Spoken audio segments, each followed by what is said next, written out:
Hey everybody, Craig Warwick here with a review of the Marvel 80th Anniversary Colossus and Juggernaut 2-pack of Marvel Legends.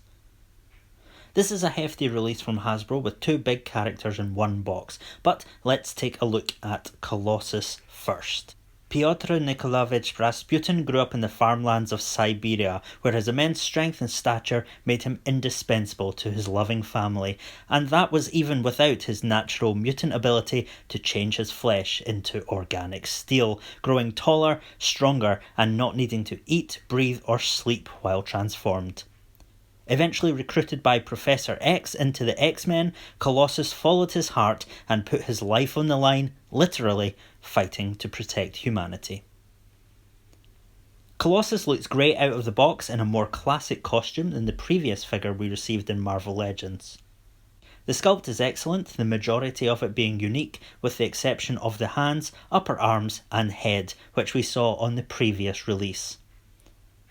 The grooves of his organic steel body are sculpted detail and are nice and even across his body. The lines of his costume are also sculpted well, with even the details on the flare of his boots being actual sculpted detail and not simply painted on.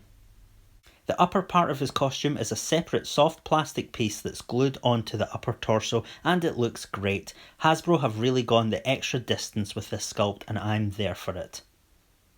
The paint is functional, the silver parts are just silver, the red is just red, and guess what? The yellow is just yellow. What I'm getting at is that there's no shading going on here. In fact, going back to look at the previous Colossus figure, he does actually have a darker wash applied to his organic steel areas that shades the trademark grooves on his body.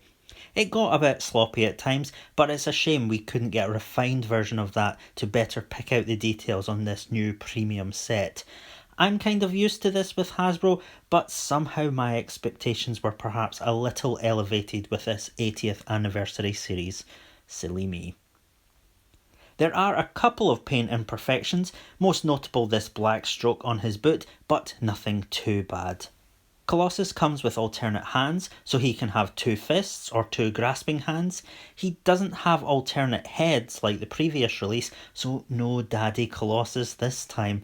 Also, if you were wondering, the difference in shades of silver mean that while you can certainly swap the bearded head on, it's hardly a seamless transition.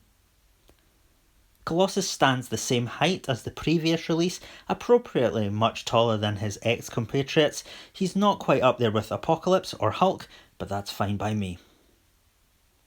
Let's take a look at his articulation. Colossus's head rotates and he looks down this far and up this far, pretty good, and there's also a bit of a tilt to his head. His arms rotate at the shoulders, with the soft rubber of his shoulder pads flexing out of the way. His arms move up this far to the side and rotate at the top of the bicep. He has single jointed elbows that bend to just under 90 degrees. His wrists rotate and bend this far forward and back. Colossus has an ab crunch that bends a great amount forward and back. He has waist articulation, and his belt being a separate piece that can move out the way means that it isn't blocked in any way. He can kick this far forward at the hips, but not really back at all. His legs move this far out to the side.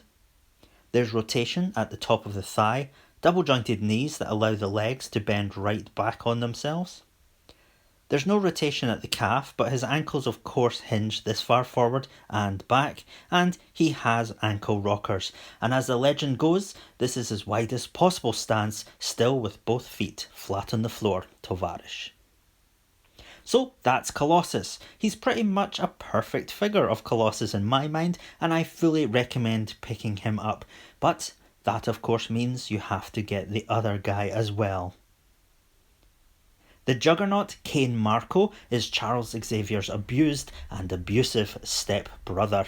Cain is not a mutant, but while stationed in Korea with the military, he discovered a temple containing the Crimson Gem of Cyttorak. Grabbing the gem, Cain became a conduit for the demonic power of the elder god Cyttorak, transforming him into a huge, indestructible being called the Juggernaut, with mystical armour and supernatural strength. Kane used his demonic powers to live out his hate-filled rage on Xavier and the X-Men, but he has also clashed with other titans of the Marvel Universe. This is a modified re-release of the previous Juggernaut Build-A-Figure. The key differences are a redder paint deco, no belt, and a re-sculpted helmet. The new Juggernaut also comes with a few accessories which the Build-A-Figure didn't, but let's take a closer look at that re-sculpted helmet first. The original figure had a very pitted, wrought iron looking helmet. It was a great sculpt, but it was quite jarring next to the pretty much texture-free rest of the body. The new Juggernaut's helmet is completely smooth, which to my eye suits the overall figure much better.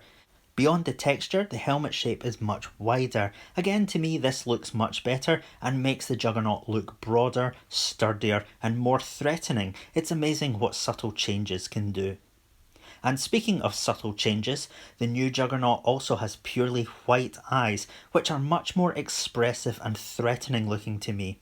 He's also lost his eyebrows though, which I think also makes him look more monstrous. All good to me, but it's really just a matter of preference between the new exaggerated evil demon look or the more evil human look. The new Juggernaut doesn't have a belt like the old one. For me, it looks better and seems to be more accurate to his classic appearance, matching his box partner Colossus's classic look. Whether the paint job is more accurate to his classic colour scheme or not is up for debate, as sometimes Juggernaut was more brown, other times more red. I think what Hasbro are really doing with this paint job is to give the fans something different enough to make potentially buying a doubler an easier hit to take. I'm good with it. Beyond just the paint colour, the black lining has been changed. It's wider than it previously was, and it now curves across his abdomen rather than going straight up. Again, it's a subtle change, but much bolder and helps accentuate the sculpt. Kane comes with a few accessories that are completely new and weren't available for the previous Build-A-Figure. First of all, these additional hands that let him, like Colossus, have a set of fists and a set of grasping hands. Kane also comes with an alternate head with his helmet removed. The classic weakness of the Juggernaut is for the X-Men to remove his helmet and then for him to be felled by a psychic attack, so it's always welcome for any Juggernaut toy to come with a feature to replicate that. This head has clearly been given a beating though, which means he's been in a fight with someone super strong like Hyperion or, oh yeah, this guy right here. The head is really nicely sculpted with deep expressive lines. I really like that the sculpt shows one side of his face is swollen from a beating. The nicely detailed hair is a separate piece that is glued onto the head and has received a wash of dark red to accentuate the sculpt. The paint on the face is alright. The eyebrows and eyes are done well, with one eye being bloodied. The wash in his eye to show bruising is a little sloppy, but the effect works well. The paint on his mouth is a little sloppy as well, but because this is a beaten up look, that sloppiness is kind of appropriate.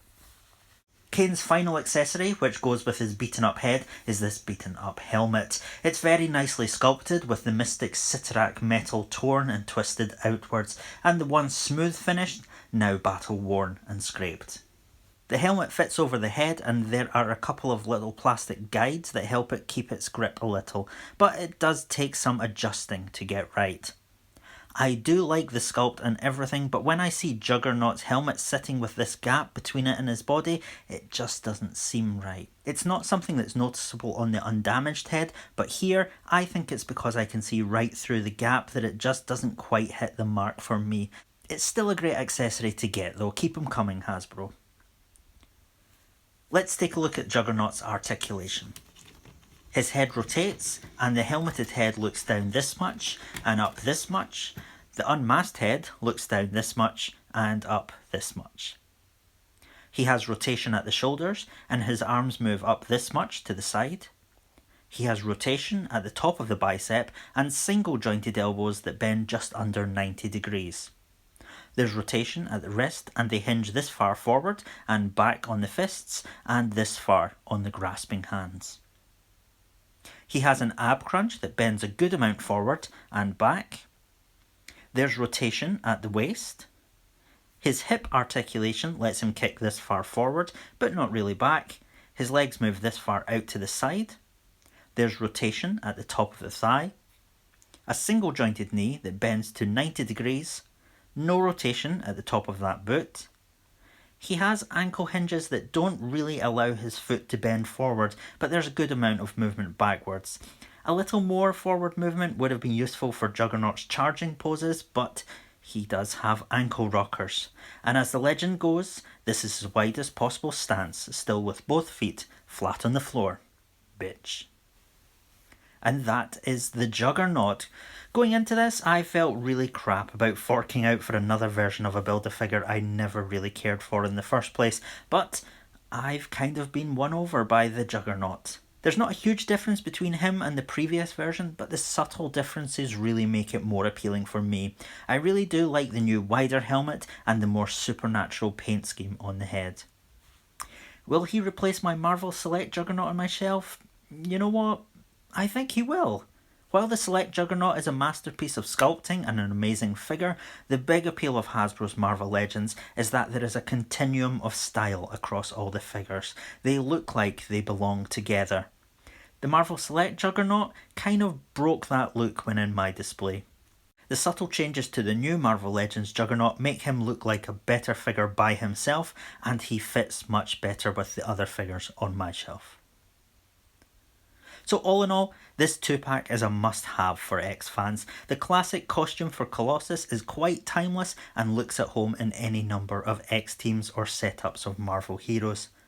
The Juggernaut will also help bolster your X villains display, and hey, if you want to put this non-mutant villain in a Brotherhood lineup with Magneto, just say you're referencing the greatest X-Men story ever told. Pride of the X-Men. Not really being a fan of either of these characters, I didn't have high hopes for this set, but it's won me over and I highly recommend it. Anyway, thank you for watching. I hope you've enjoyed this review.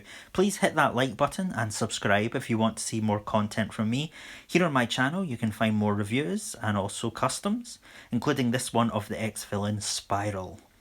Also, follow me on Instagram for more random action figure nonsense, and come join me and my co-hosts over on my podcast, Infinite Articulation, where we talk about action figure news, customs, dioramas, and more.